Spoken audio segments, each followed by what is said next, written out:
From Tridio Media, I'm Father Roderick, and this is the Daily Breakfast.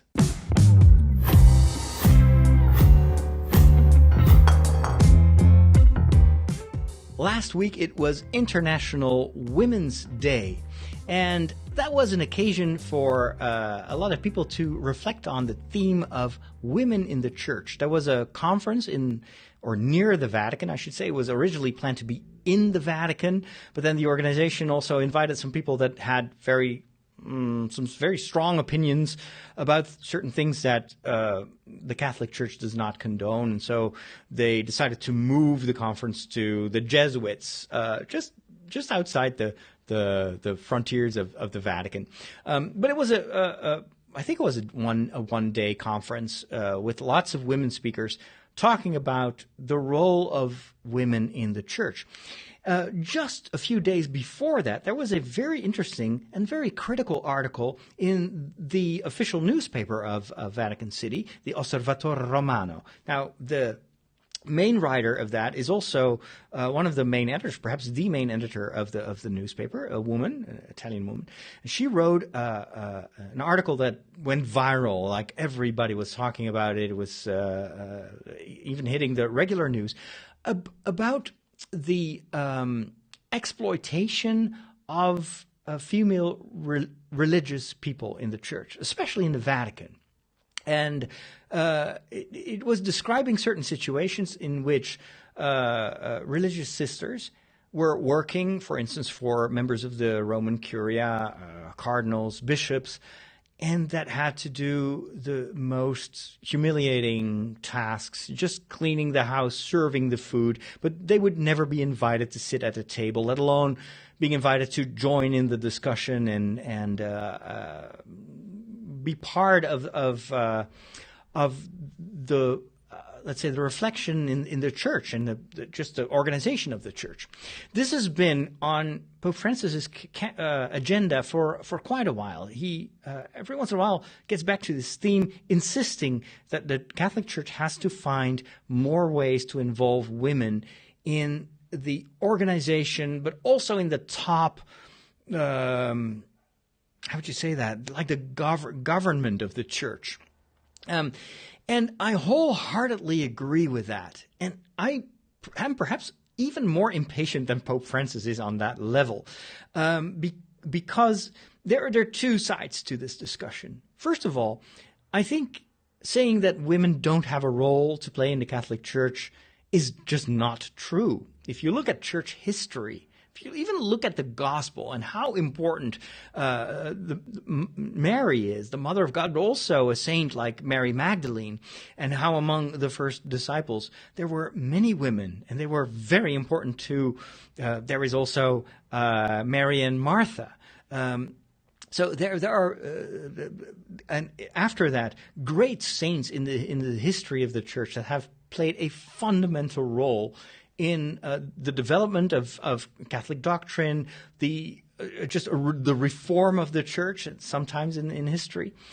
So, and even in my own experience, women are extremely vital to the function of any parish, or oftentimes also many diocesan structures, charitable organizations.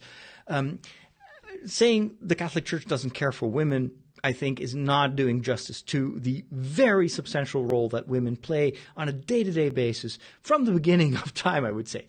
However, there is also another side, and that it is there are certain areas in the Church where I think women are very much in the minority, which has very serious consequences for the functioning of the church. I remember a conversation with an American sister who was working, and probably still is working, in the IT department of the Vatican. And because of the way those departments are organized, at the head was a cardinal. I think he is gone now, and she was complaining is a big word, but she mentioned to me how frustrating it sometimes was to be working, and she was like really, she had worked in the IT business for years before she became a religious sister. So she was at the top of her game. She, I think, should be in charge of that department. Since it's about IT, why do you need a bishop for that? But the problem was her boss was an Italian bishop who knew nothing and understood nothing about IT. And so even just in an operational sense, there was so much unnecessary friction because it had to be a bishop. And so they just put a bishop there who is probably, just parked there. And that was the first time that my eyes opened. I was like, yeah, this is not a good situation. And the place where I know there are a lot of lay people, male and female, working is communications. It's Vatican radio. There are tons and tons of lay people because they have the expertise.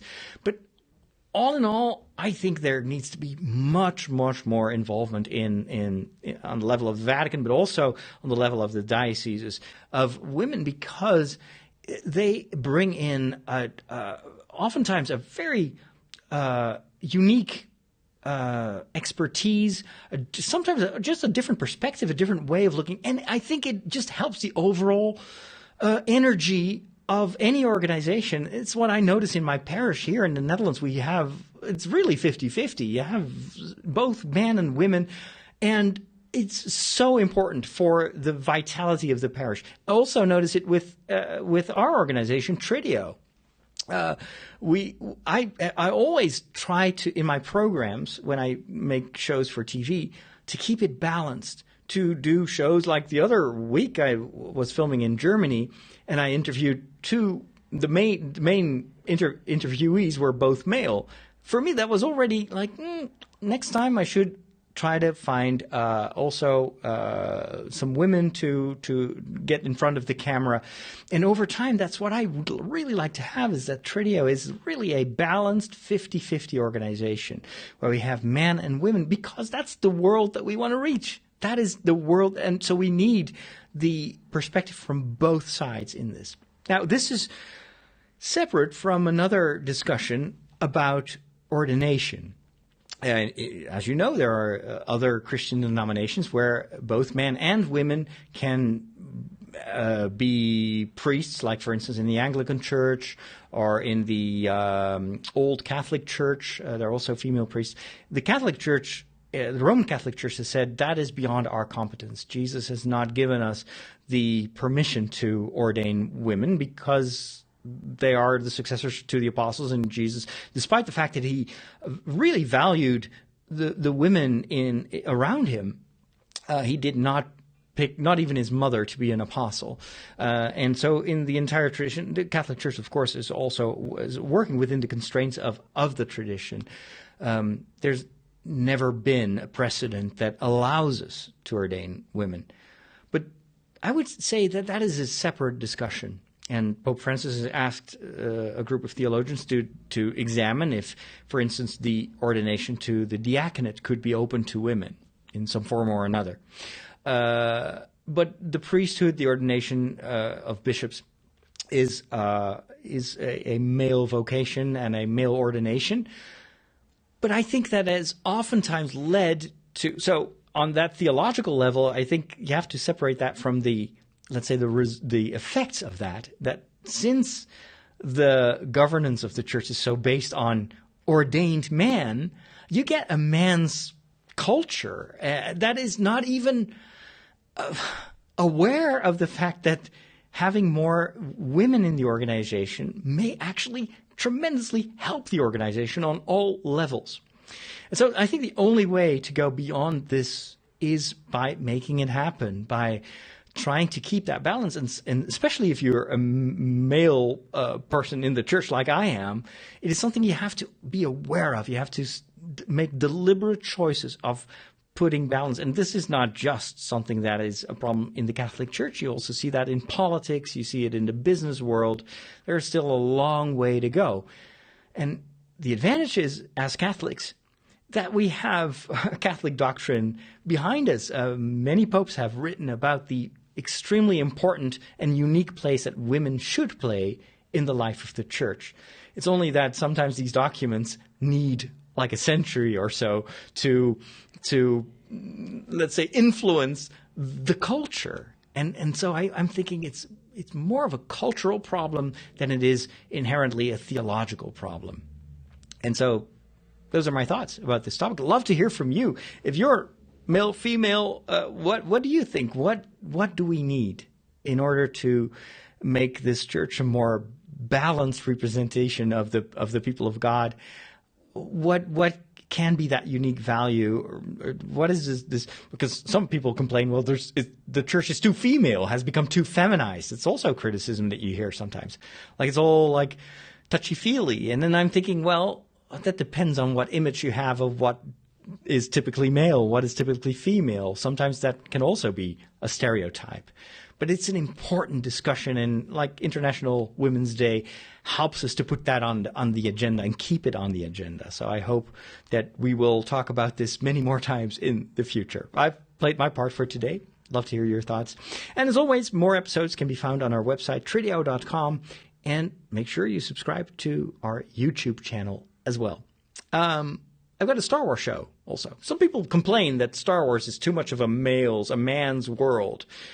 I'm saying, well, have you ever paid attention to Princess Leia and her role in the story and how she constantly destroys the stereotypical male behavior of like, I'm your hero. Aren't you a little bit short for a stormtrooper? Well, Princess Leia is just one of the many examples in the Star Wars world of female power.